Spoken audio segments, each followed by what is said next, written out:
What's going on? What is up, everyone? Welcome back to another Stay Hot live stream. I'm Blaiden Kirk, joined as always by my favorite co-hosts, Matt and Theo. We are talking about some sports, sport ball. How y'all doing today, Matt, Theo? How you doing? I'm good. I set up a new fish tank today, so that was big time. That Yo, is I big love time. You fish are. tanks, man. So We do I I. just I just got a 10-gallon Can we one, get a double Can the we get a size. tour? Got a couple plants in there and everything. Can we get a It's tour, Matt? sweet. Get the What? fish tour. Yeah, can we get a fish tour?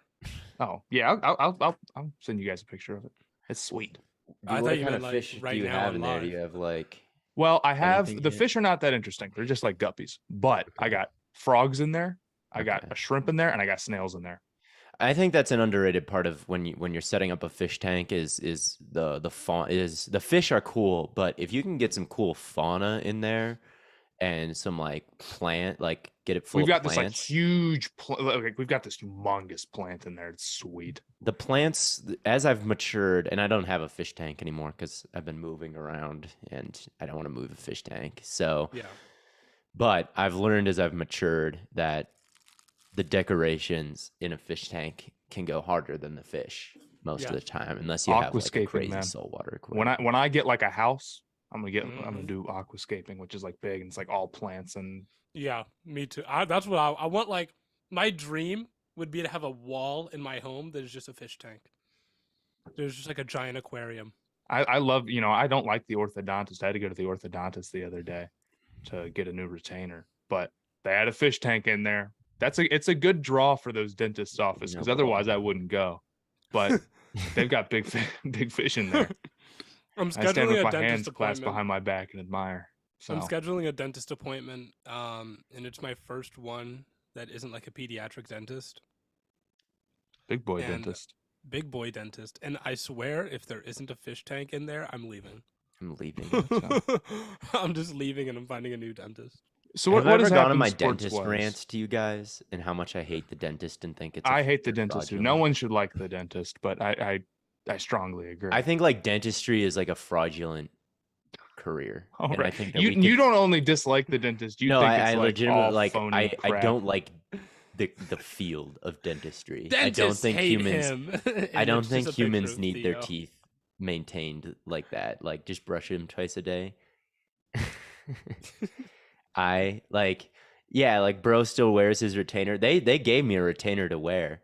I haven't worn it. I'm perfectly happy with how straight my teeth are. They wired not only did they give me a retainer, they wired the back of my teeth like The Right. permanent a retainer. permanent spot, a permanent in the back. Yeah.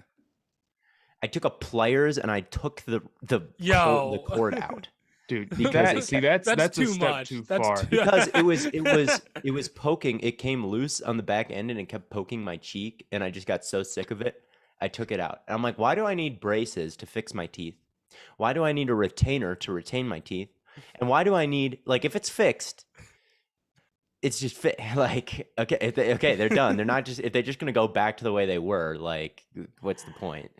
Okay, you're gonna give me a retainer, you're gonna be a permanent retainer. Theo, have you you're gonna gotten give your me wisdom braces. teeth out? Have you gotten your wisdom teeth out? Oh, Theo? I got my wisdom teeth out. That's my another thing. I don't think you really need your wisdom teeth taken out. Oh my gosh, bro! I got Like, mine taken out because my mom made me do it, and she's like was like, you have to go do it. I don't if it was up to me, I would never would get my wisdom teeth taken out before they started. If they started hurting, I would do it. But like humans lived MF. before wisdom teeth removal. Like yeah, big dentistry because is telling you.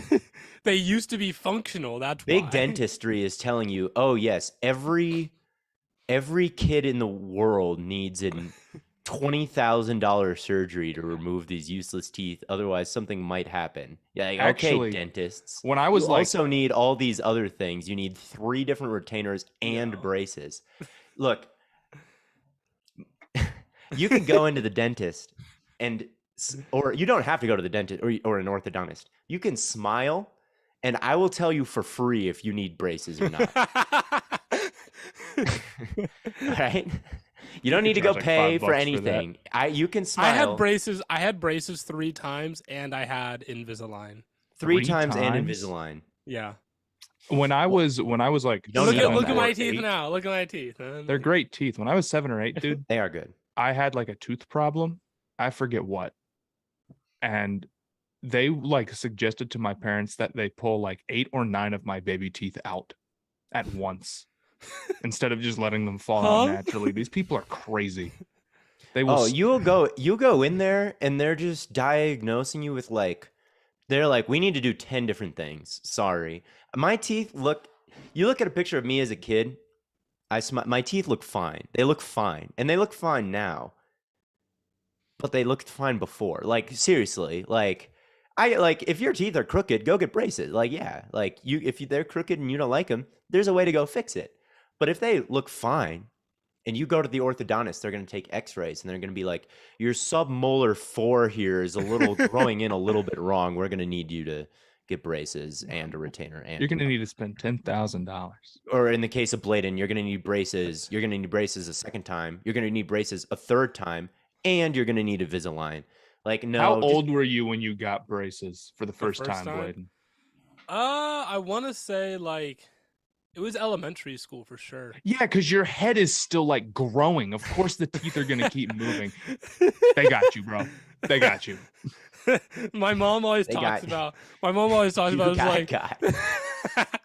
They're like, convince me that we couldn't. My mom will always be like, yeah, we paid for her Mercedes, all right. Like, convince me that we couldn't teach doctors or even like parents, like maybe as I will learn to like how to shine a flashlight. Because what do they do for cavities, right? How do they check?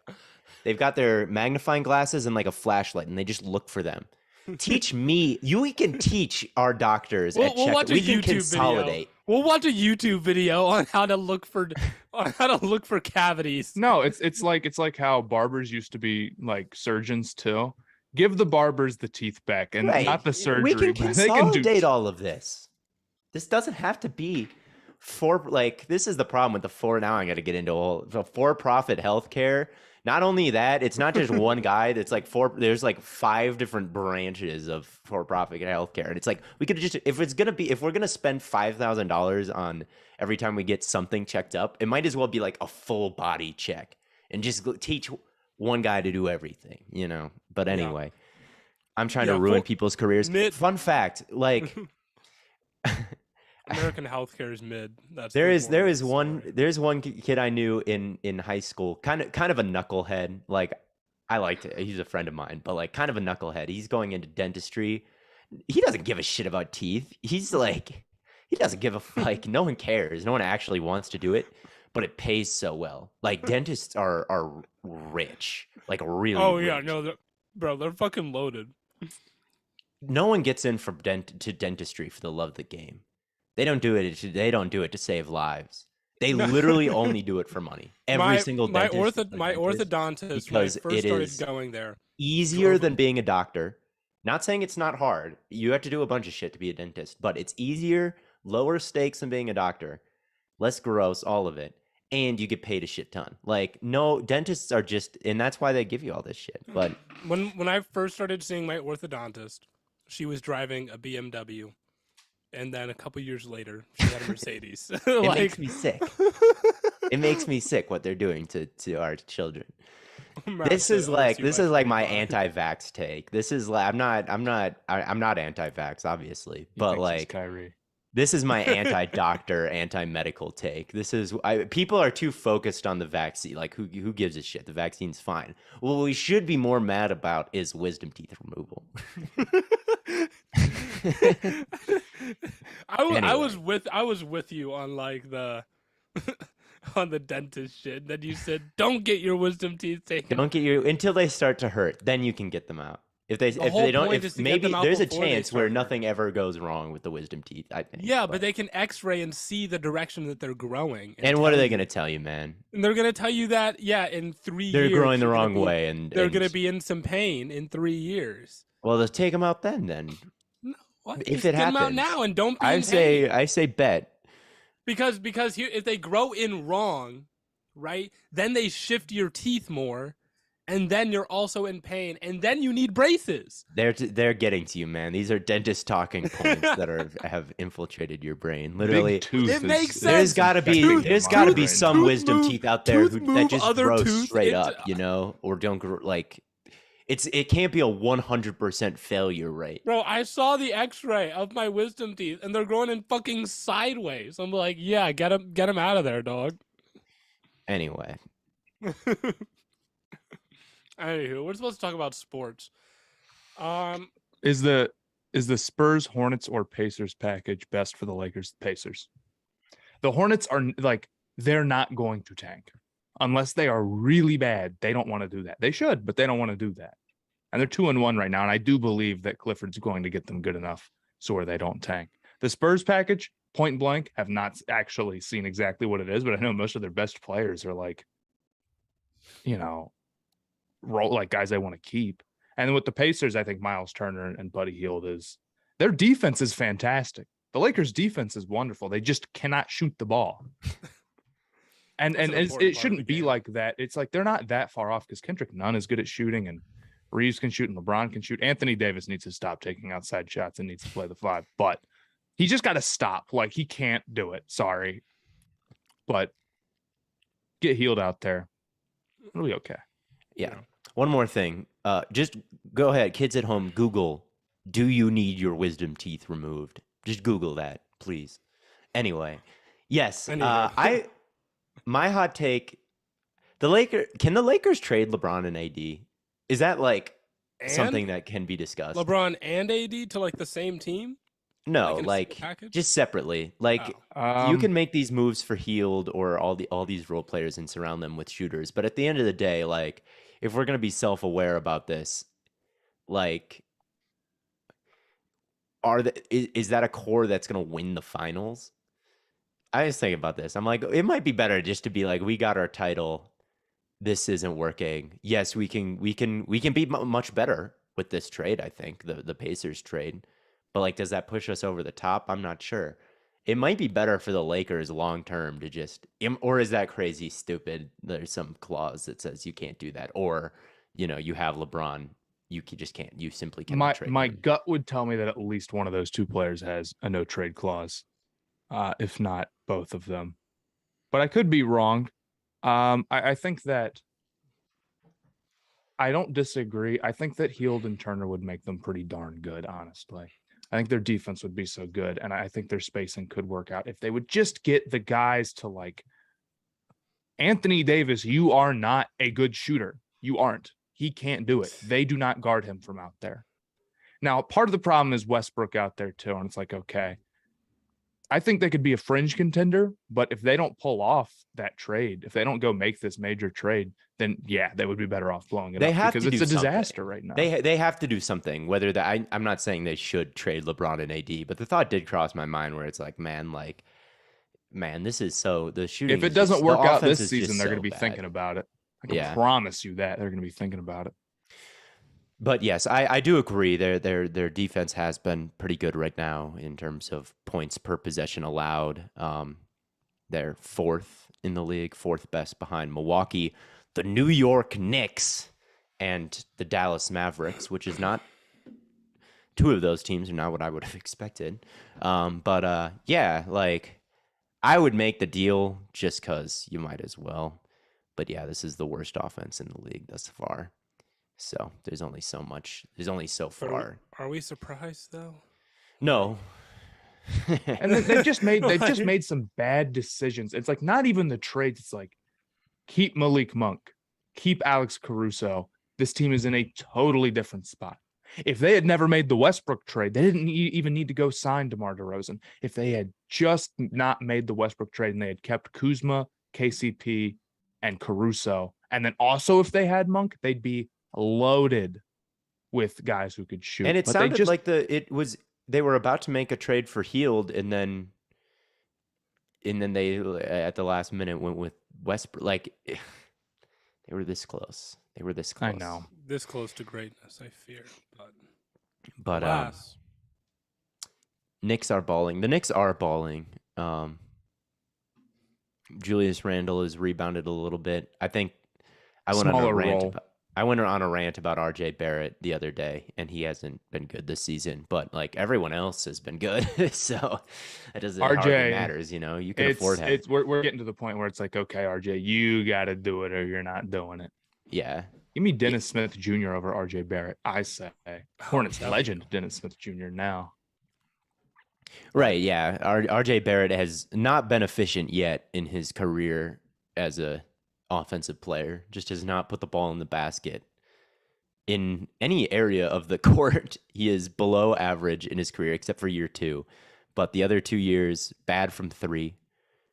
From the mid-range, below average every single year. At the rim, horrible results finishing at the rim. And that's what's scary. Yeah. Horrible results finishing at the rim. And the defense is like mid. Like RJ will turn it around. He had a slow start last year. He had a slow year overall, over the course of his career, over the course of the season. Like, this is always true with him. But this is not Knicks slander session. The Knicks are playing well. Like, Theo. yes, everyone else on the Knicks is playing well, but he's not taking the jumps you'd like to see. I agree that he's still very young. And obviously we're very early into this season, but man. Here's a comment for Theo. Does Kawhi coming off the bench make you concerned for the Clippers? I don't think so. No. I think that's just early season stuff. I mean, Clippers. He's not going to come off the bench the whole year. Obviously, they want to work him back in slowly. I believe that he is playing pretty well this year. From he's been he hasn't been bad off the bench. If he was coming off the bench and wasn't hitting any shots, I'd be a little bit more concerned. But I don't think that has been the case so far. I mean, they've only played 2 games, so it doesn't really matter. But yeah, I don't know. It doesn't concern me. The Clippers are what, 1-1? I'm not concerned about the Clippers yet. It's a 1-1. Yeah. Besides I don't have any... QB and Will Anderson, how do you feel about the upcoming draft? Matt and I were talking about this, I think last week. Will Anderson is 6'4", 6'5", but he's only 250. Does that he's listed as lighter than Brian Burns, and I'm kind of surprised for a guy who is being touted as oh my God, generational. That's not at least discussed a little bit more. I don't think that makes him a bad player or anything, but I remember when Brian Burns was in the draft prospect, it was this guy sucks. maybe people are their expectations are lower because of Najee Sanders weighing 155 at the combine or whatever the hell he weighed, 90 pounds. He's 8-year-old size, and then randomly put on 15 pounds for the pro day. But I don't know how I feel about this draft class. Honestly, I haven't looked at enough of the guys. I haven't either. I'm not someone who looks still early. I'm not someone who really scouts until the NFL season is over. I'm not a year-round draft guy. I mean, obviously I've had to watch a lot of Georgia players before. I watched 7 of them in the last draft class on the defense. That 6'7" Georgia tight end baller. Right. Yeah. I mean, I've seen Jalen Carter play the defensive tackle, and Jalen Carter was just as good as Trayvon Walker was when I watched. There's Carter again. He's not in this draft class. I can't wait to watch him more next year because he looks really good. He looks just as good as Jordan Davis. He looks just as good as Trayvon Walker. He looks just as good as Nakobe Dean. Those are all guys I was, pretty high on, especially Jordan Davis. So I like him. Jalen Carter should be a top 5 pick. I don't know. I think the quarterback class is okay. There's 4 guys who are interesting. It's I haven't watched them a ton, but it's Stroud obviously has enough so where you're looking at him to see if he's a franchise guy. Bryce Young, Will Levis has the arm talent. Hooker has the arm talent. Everyone else, I either haven't watched or I've watched them and I'm they don't got the juice for me to consider them a super, super serious prospect. Because that's the first thing is if a guy doesn't have the arm strength to obviously be at least a top 50%, talent-wise guy in the NFL, it's kind of I'm not that interested. Bo Nix did make that one beautiful throw though, and he had 5 touchdowns. Bo Nix. You can be a Bo Nix truther if you want. I'm not. I'm not saying I'm going to be a Bo Nix truther. That's the road less traveled, I'm afraid. I will say, like, right now, I watching CJ Stroud and Bryce Young. I don't know if this is right now. CJ Stroud and Bryce Young are listed as top 5 prospects on a big board. I'm not going to have them up there. I don't think that like they're going to be top 5 players overall, especially Stroud in a draft class. I'm probably going to have them more in the. I kind of disagree about Young. I kind of do think Young is him. I think he's just the mental stuff with him, and I feel like he's got a lot of zip, and he's just so fast. I know he's short, but man, Young might be top 5, but I think that his weight concerns me a little bit. Like, he really is not built like any other quarterback in the league. Like, he's not like Kyler is small and Russ is small, but Russ is stocky. Russ is built like he's like that wide, dude. And Kyler too a little bit. I had to Google Kyler Murray shirtless and put it in my CJ Stroud versus Bryce Young video. Like, Young is kind of like he's like, if you were to put him in water and measure the like displacement of the water. If we were to do that chemistry lesson, if we were to put Bryce Young, if we were to put all the combine quarterbacks in water and measure the displacement to get their mass, I think that Bryce Young would be one of the smallest quarterbacks that we've seen in a long, long time. So I think he's him and all that. Like, I love Bryce Young, but I don't know. Yeah, I always think quarterbacks get a little bit too much of a boost. But yeah, I don't know. One thing I think is really interesting is Jackson Smith and Jigba. He is like not played. Yeah, he's not playing, and I find it hard to believe that he would go back. But we saw Pickens was super hyped, and he was like the 50th pick. I don't know if that's going to happen to Jackson. Well, there's character concerns with Pickens. Yeah, which I don't think Jackson Smith and Jigba has. I do think that Jackson Smith and Jigba is going to go way lower than people think he is. I think he's going to go way lower. People think he's like a top 5 pick, and it's like especially if he's like not playing, and right. He's not. He's in a bad position because I think to do that, like the hype for him was largely based around his numbers, and like he is great. Don't get me wrong. It's hard to put up big numbers on an offense that's like, if he's out, they don't even care. It doesn't even matter. They've got 3 other guys who are going to the NFL right behind them. I mean, Marvin Harrison Jr. and Buka and Fleming, and none of those guys are even like draft eligible too. Those are all 2nd-year guys, and they've got more guys coming up. It's like, I don't know. It's hard for him to just get just get the workload to put up those numbers to get the hype. Even though and JSN, I think if he doesn't play or if he's hurt for the majority of the year, he's obviously not going to put up huge numbers this year because he's already missed like you're saying. The thing about Jackson Smith and Jigba that nobody realizes is that the guy is slow. The guy is not a crazy athlete at all, in my opinion. Like, he's really new. I like Jackson Smith and Jigba. I would pick him in the first round for sure. But like, if the numbers aren't crazy and then he goes and runs at the combine, and you see that 4.6 like Cooper Kupp ran or something like that, a low 4.5, people are going to be like, well, I don't think he's someone who's going to like jump out of the building either, unless maybe he shuts it down and just specifically starts getting his body ready for the combine, which he might do going forward here. But yeah, I think that Jackson Smith and Jigba is someone who people don't quite. I mean, there was a tweet that Matt Miller, I mean, this was kind of the basis of why I looked at his game for an All-22 review, was a lot of NFL people don't view him as like a borderline first-round pick, Jackson Smith and Jigba. And here I'm looking at the Tankathon big board. He's ranked number 6. I don't know if you can get like gambling odds. He's not going in the top 10. Like, he's just not going in the top 10. That doesn't mean he's bad. I mean, you can go watch my video on him. There's a lot of stuff that he does like super well. His body control and his like feel for space. He's very coordinated. He can make guys miss just because of his like balance and coordination, and he's quick. But he's a fast slot guy. He's a slot guy. But I'll say this. Someone's asking how does he rank against the most recent wide receiver class? He's not better than Garrett Wilson was at Ohio State. That I can tell you for a fact. Garrett Wilson was better than him. And I would think Olave might be too. I would take JSN over Olave, having watched all three. I would rank them Wilson, JSN, Olave. Is how I was a big fan of Olave's game. I liked him too, and he's doing well in the NFL, so maybe he that would be wrong with hindsight.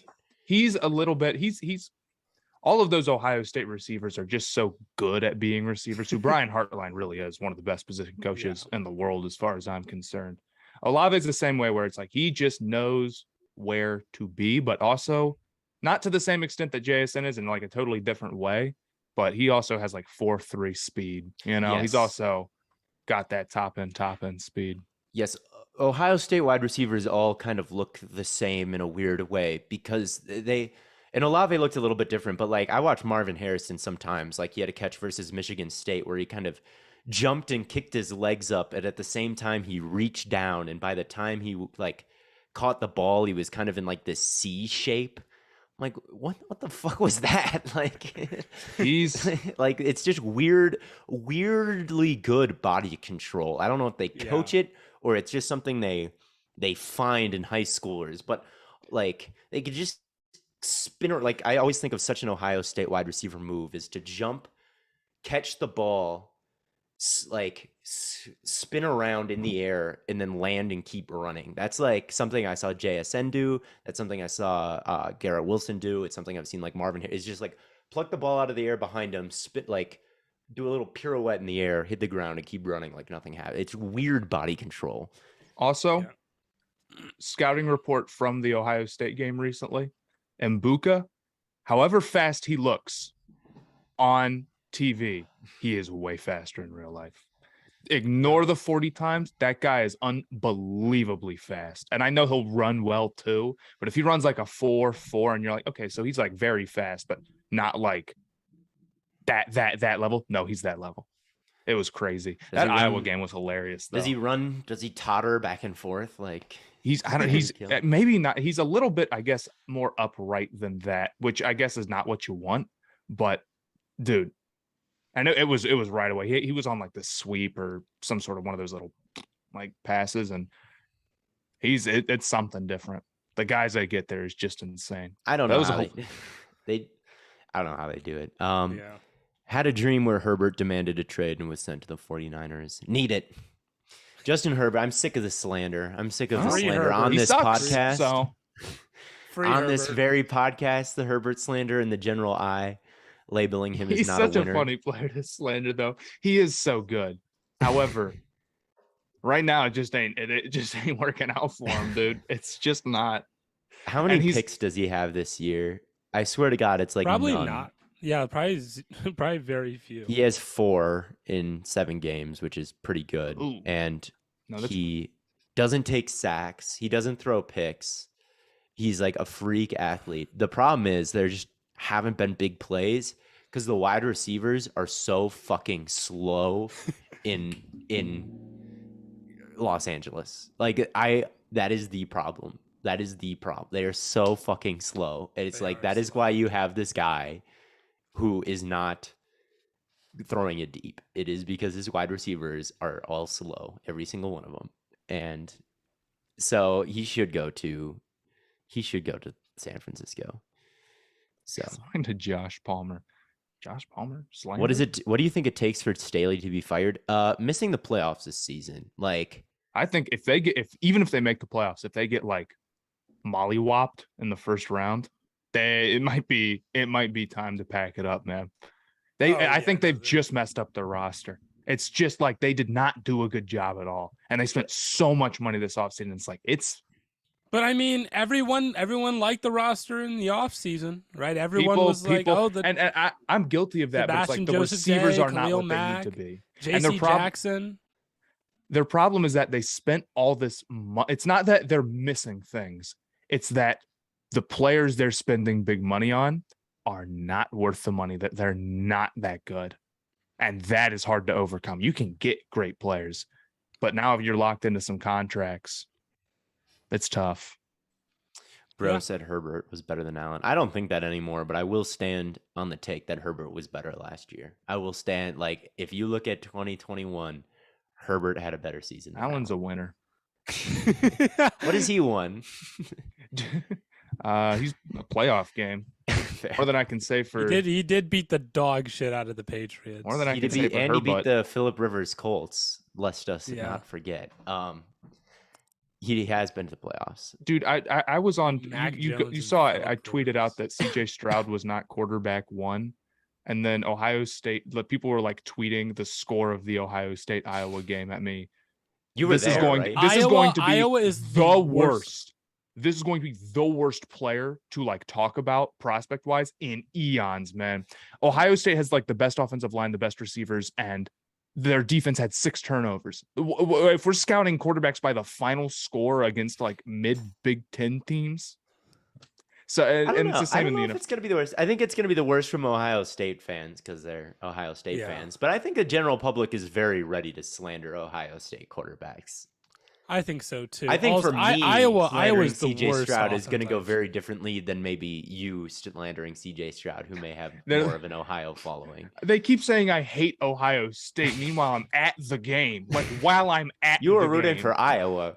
You were at the game in your Iowa jersey with a big killing sign with go a picture Hawkeyes. of CJ Stroud. Bro, Iowa's offense is dog shit. Like that offense was terrible. Can you guys interview Danny Dimes? Yes. I will call him. I will call him right now. Call Daniel Jones. We'll call Will Levis, who will call Wan'Dale Robinson, who will call Daniel Jones. And then this is how we win. This is how we interview Daniel Jones. Yes. I thought Stroud and Young were about the same till I watched the Tennessee game. There was a play in that game where Stroud hit the Steph Curry where he threw a touchdown. He scrambled around, shovel passed a touchdown, and he was running as he released it, and then he didn't look to see if it completed. He just turned around with his finger up in the air because he knew it was going to be a touchdown after he like created this big play. And I saw that and I'm like, this is the first time they're going to be right slightly about the Mahomes comps. That was a Mahomes play. You know, they call every play, you know, this quarterback is like Steph Curry and LeBron and Patrick Mahomes and Tom Brady. But if they say he's like, he can do that he at least like keeps his eyes up and keeps everything open to him all the time, which is the real big thing that makes Mahomes or part of it that makes Mahomes so great, that they're right about. He does do that. Yeah, he does. He does do that. That was crazy. And it's like, Stroud's not doing that, man. Stroud does not have that kind of swag to him. Despite what that gif of him dancing might suggest. He does not have the it factor like Bryce Young has. But yes, Bryce Young, he's not Mahomes because he doesn't have that kind of arm strength to me. Right. Like, it's good. It's fine. But it's not even like Kyle. Like, I've never seen Bryce Young like roll out of the pocket, just like flick the wrist and it goes like 50 yards down the field. Like he can if he puts his all into it. I mean, he had Jameson Williams and he hit plenty of deep shots to James Williams, but he's kind of got to have to step into that more than Mahomes, who can just like fade away and probably do a Kareem hook shot and have it go 60 yards on a spiral. So that's where they're different. But like Mahomes, I do think that Young has this like innate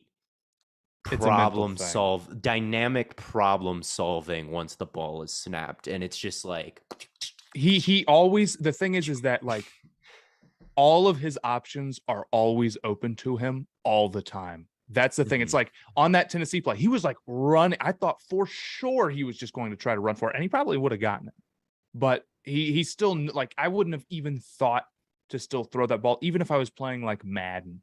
So that's the big thing, and you can't teach that.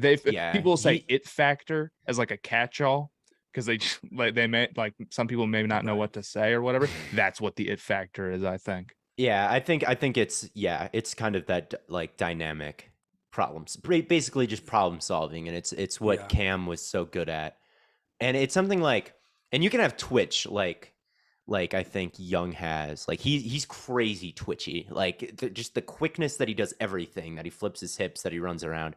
I think like Zach Wilson has that a little bit. Like he's got twitch, like he can move Yes, suddenly. he does. He has some really nice escapes, but he did like, not turn. I saw that montage. He did not. He turn does anything. that. Like, he'll spin and like avoid all these but like he never does anything with that. Like, there has been one time in Zach Wilson's NFL career that I've actually seen him like hit a throw outside the pocket, and that's the big one to Corey Davis against the Titans last year. Oh, the Titans one. I was like, if someone could find a big play from Zach Wilson like outside the pocket that is not that, I would love to see it, because there's got to be like less than 5 in his whole career, like big plays. Like, he just can't do it. Like, thus far, he's not like, in theory, it's good. And he tries to a lot because he is twitchy and he's elusive. But like when it actually comes down to like getting the throw off and putting it in the right place, like, he's not like Young and can do that. Young's got all that twitchiness and the quick release and all that. But like, I've actually trust him to make the play downfield. Right. And he's doing it at Alabama in the SEC. Like, when Wilson was a prospect, he was doing it at BYU in the COVID year. So right. There's a little bit of a difference. Yeah. Do you guys know what the Dax James bailed him? Yeah.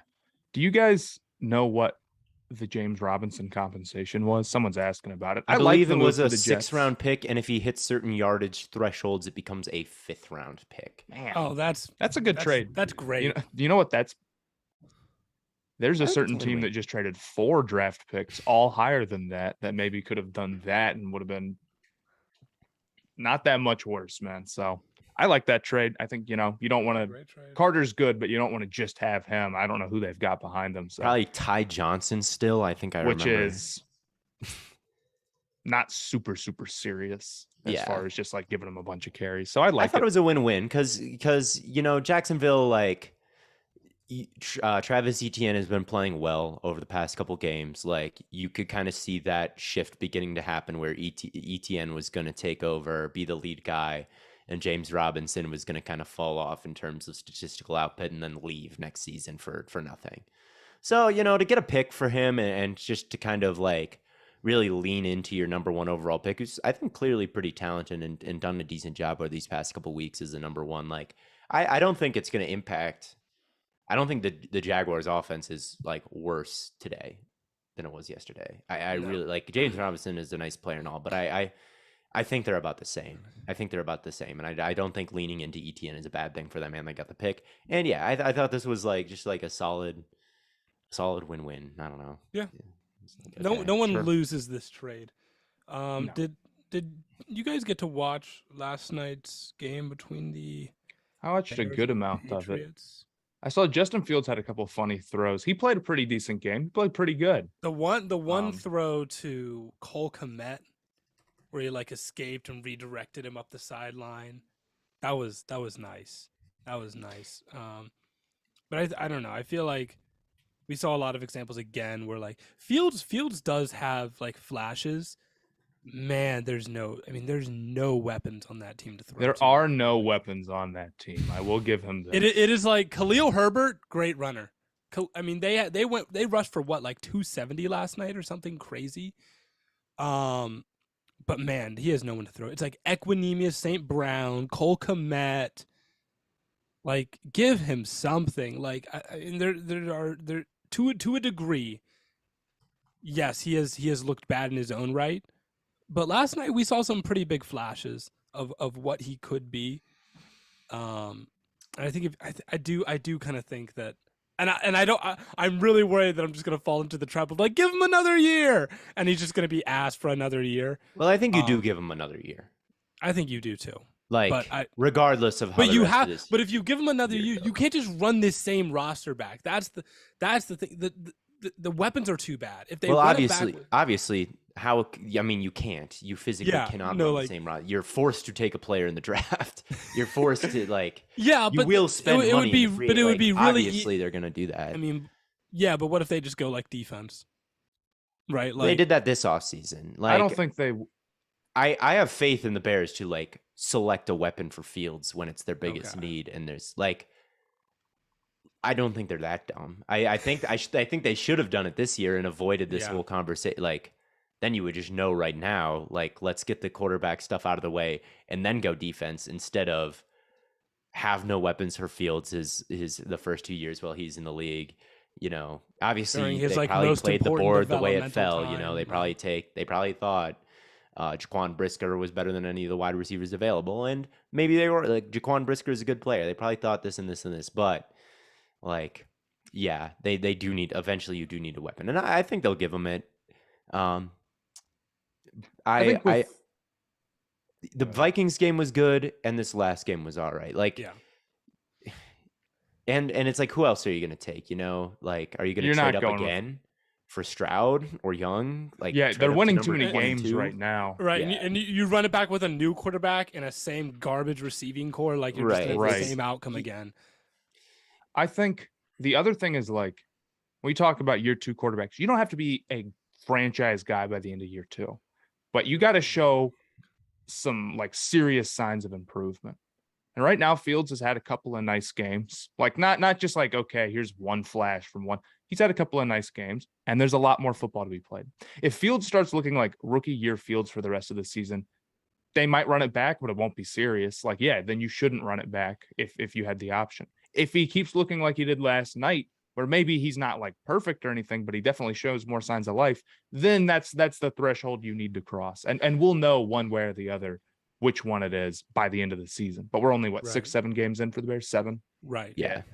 If we can get a bunch more Minnesota games from him, or even a couple more New England games from him. Yes. I always think Josh Allen is the example. So many people, he's the new Peyton Manning. Well, Peyton Manning threw this many picks, so it's all good that our rookie threw this many picks, and now it's Josh Allen.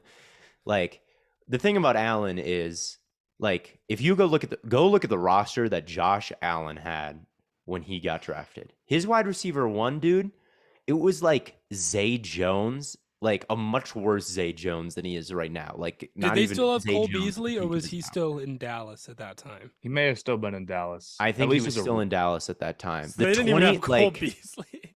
The 2017 Buffalo Bills had maybe the worst supporting cast. Was it 17 or was it 18? Or maybe it was 2018. Yeah, because it was Baker, Allen, Lamar. Yes, it may have been 2018. But at any rate, rookie Darnold. So first of all, you can't use the Josh Allen comp. I mean, maybe for Fields you could, because his situation is also trash. But you can't use it for Tua. You can't use it for Zach Wilson at this point. You can't use it for any wide receiver whose wide receiver 1 is a good NFL player, or their running back is a good NFL player. Wait, I've got the list up. Okay, his supporting cast, in 2018, Zay Jones got 102 targets. Kelvin Benjamin got 62. Oh my God, dude. I forgot about that. That's one of the greatest trades in Panthers history. A third for Kelvin Benjamin. That's crazy. Highway robbery.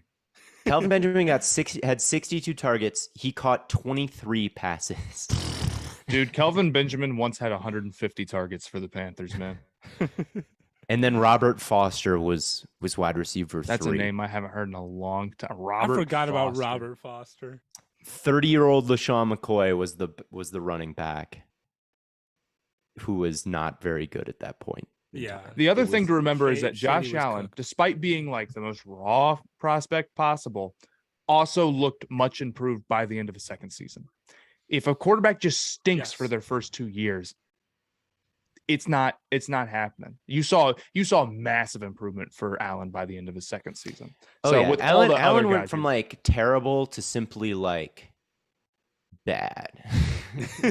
he went 21 touchdowns, 10 picks year 2. Yes. Or simply extremely average or maybe mediocre if you look at most stats. From a season long perspective. And if you go and watch that playoff game, the Texans one where he had the stupid ass lateral for no reason and threw it to the fullback double covered, if you remember that game, he was dishing some dimes where you were like, man, there were 3 throws there that were a very, very high level throw. But yeah, we'll see. Josh Allen in year 2 was ranked 23rd in average efficiency. But with 20 touchdowns, 9 picks, and he had all these tools, and he was a little below average, but also obviously showing flashes. So if Fields or Lawrence also ends up a little bit below average, but is obviously showing flashes, that's where you want them to be.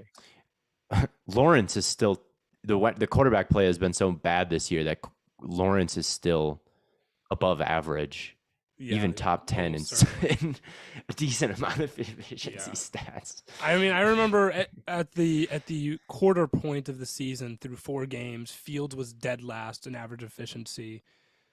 What was it? Zach Wilson hadn't played enough games yet to have a good enough sample size.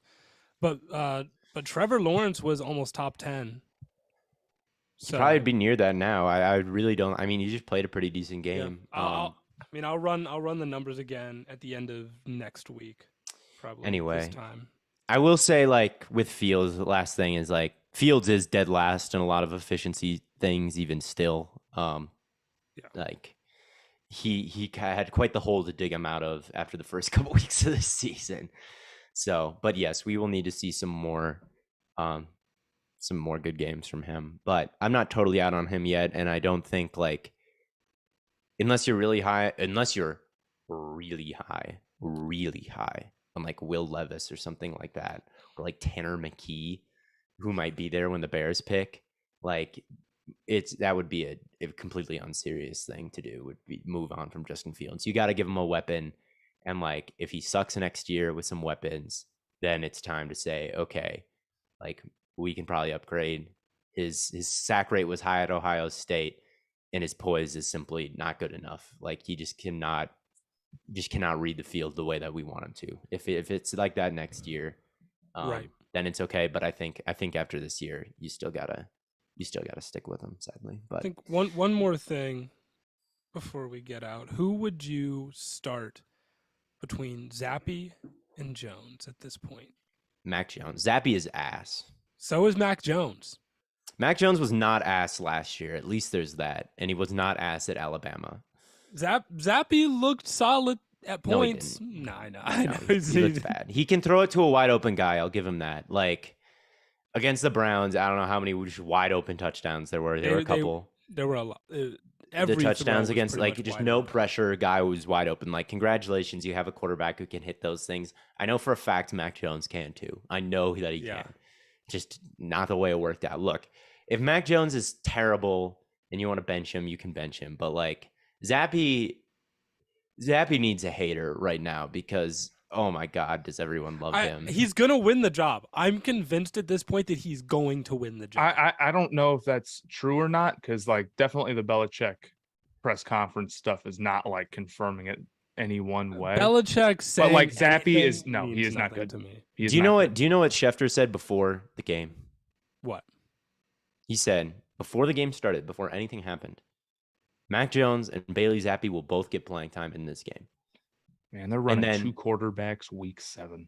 And then that's what happened. The game plan happened. The game plan happened. Yeah. And then everyone was like, Mac Jones, you will never work. But here's the thing, right? Like for me, if they would even, the fact that they're even considering, they're even like entertaining the idea. Who is they? Who is they? Who's the Patriots? The fact that are they entertaining the idea? Like if Mac Jones is not healthy enough to play, then you just play Bailey Zappe. If Jones is healthy enough to play, then you just play him the whole game if he's the better quarterback. But if could I also look at it like they trust Bailey Zappe so little they were willing to throw in an injured Mac Jones? Could I also spin it that way?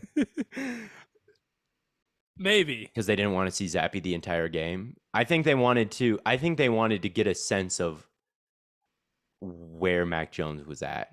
I don't think they wanted to play him the whole game. I think they wanted to get a sense. I don't think that Mac Jones lost the job last night. I don't think he lost it last night, but I think he will lose it. If Zappe is their quarterback, but like yes, okay. But even if they do that, Zappe won't be the starting quarterback next year. Like Zappe is bad. Like that is my point, I guess. They're both bad. No matter what happens, right? No matter who wins this job, both the Patriots lose either way. Because their quarterback options are Mac Jones, Bailey Zappe, and Brian Hoyer. They have no quarterback. All right. What are we doing, Bill? What are we doing? No, they just missed on the quarterback. They just drafted Mac Jones, and he's not that good. Yeah, I don't disagree. The Patriots it's very hard to get a franchise quarterback if you're not super, super terrible. And the Patriots are not super, super terrible. Mac Jones did hit the gritty. This is true. He did hit the gritty. I'll make a video saying that. Guys, say what you want about Bailey Zappi, but did he hit the gritty? I don't know. I'll have to read more about like what Belichick said after the game, but the plan was always to bench Mac Jones. I think he could have been like that was the plan going into that. It was reported before the game. It's what everybody said after the game is Mac Jones said, I knew I was not going to finish that game. Yeah. So it wasn't a benching. That is a lot of people thought it was, and it was not. No, but I also don't read into anything Belichick says because he has never once like entertained. That's true. You do have to watch out for that. I'll give you that. I don't know. I will too. But the thing is, that report came out before the game. If it was just after the game, I would be like, okay, sure. But the fact that it was reported before the game, you're going to see both quarterbacks tonight. Don't be surprised if you see both quarterbacks tonight, and then both quarterbacks played. It's like, well, okay, like that is indeed what happened. And I think they would have been better off starting Mac Jones. I really don't think Zappi is any good at all. Like, I don't know. Yes. Hypothetically, let's say Zappi wins the starting job. That would mean Mac Jones is traded, right? This is the other thing. You can roll with Mac Jones, and it doesn't mean anything for Bailey Zappi. If you roll with Bailey Zappi, that's it. You are done with Jones. That is a very hard thing to go the other way around with. Yeah. Right. And you've kind of, I mean, I guess you could tank Jones's value if he plays the rest of the season and is terrible, but like I do think that Mac Jones is capable of better football than he's playing right now. And I think that if he played the rest of the season and you didn't think he was the answer, like him being the starter the rest of the season versus him being benched for Bailey Zappi the rest of the season, like what keeps his trade value higher? I don't know. I guess maybe that's an interesting question, but yeah, I don't know. How do you feel about Jalen Maiden, quarterback 1 this year? Sorry, but who in my head? Who? I'm a casual. Let me hold up. Let me Google a casual. Him. Let's see how many passing the linebacker. I love how we're. He's at 478 passing yards. If that's in one game, he's the GOAT. But because I mean, he threw over 300 yards. Only GOATs do that. So. SDSU. Oh. Are there any good Division II quarterbacks in the league? Is there one? Carson Wentz. So no. And NDSU is like borderline. There's also like just 2. So there's really not that I guess there's Zappi, right? Well, and then there's because he was Western Kentucky. Are they right? You mean Group of 5? Because SDSU is D1. Are FBS. They? Oh yeah, Group of 5, I guess. Non-Power 5. Oh, non-Power 5. Okay. Maybe that's what I mean. I always get. Well, where did Lance went to?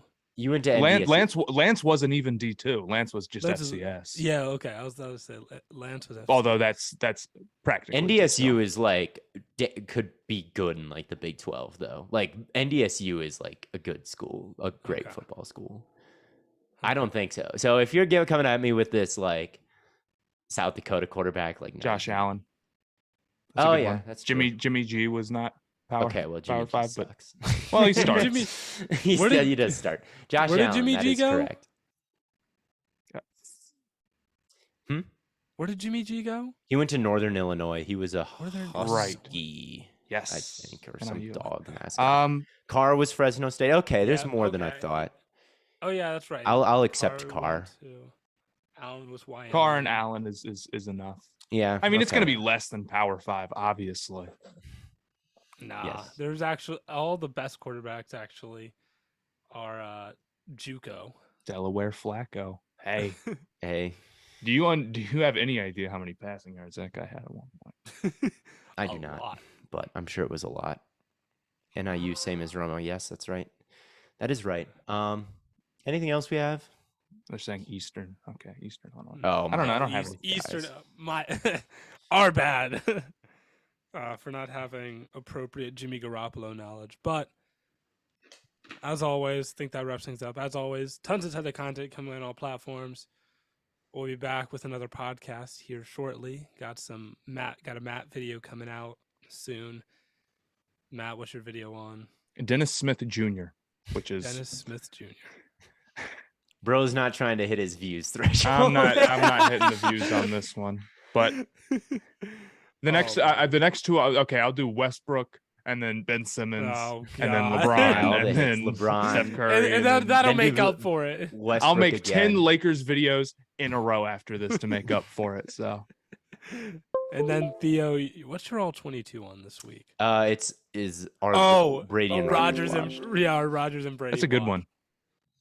Yes, it is a good one. Yeah, but as always, again, tons of content coming on all platforms. We'll be back with all that very shortly. But until then, from Cornway, Bird Boy, and Lemon Boy, we will catch you on the flippity flop. And may the force be with you.